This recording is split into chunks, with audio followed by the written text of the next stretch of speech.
tinulungan? Hindi naman ako masamang tao eh. Tol, nakita ko masasagasaan ka. Kahit naman sino, tutulungan ka eh. Salamat. Wala yun. Tol, pasensya ka nung pinagtripan kita dati ah. Nabadrip lang talaga ako dahil napatid ako dun sa nilalampasan mo eh. Tapos nakangisi ka pa. Sadya din, nakapangisi ako eh. Wala na rin yun. Sinabi ko nga sa'yo, di ba? Manos na tayo, nakaganti na ako. Pasensya na. Wala yun.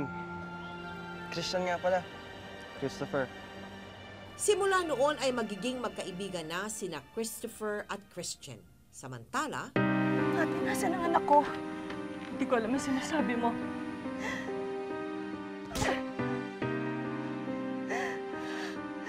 Para yan sa pagnakaw mo sa anak ko. At yan para sa mga tao na nawala sa akin ang anak ko. Tawarin mo ko, Linda. Ate, bakit mo ginawa sa akin yun? Bakit mo nalayo sa akin ang anak ko? Hindi ko sinasadya. Mahal na mahal ko yung bata. Nang mahawakan ko siya, nawala ako sa sarili ko, hindi ko sinasadya.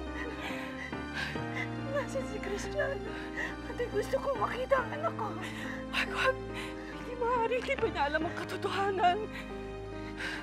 Hindi ako papayag. Ilang taon na siyang nawala sa akin. Ilang taon na sila nagkahiwalay na kakambal niya. Ate, nakikiusap ako. Parang awa mo na. Payagan mo na kami magkita-kita.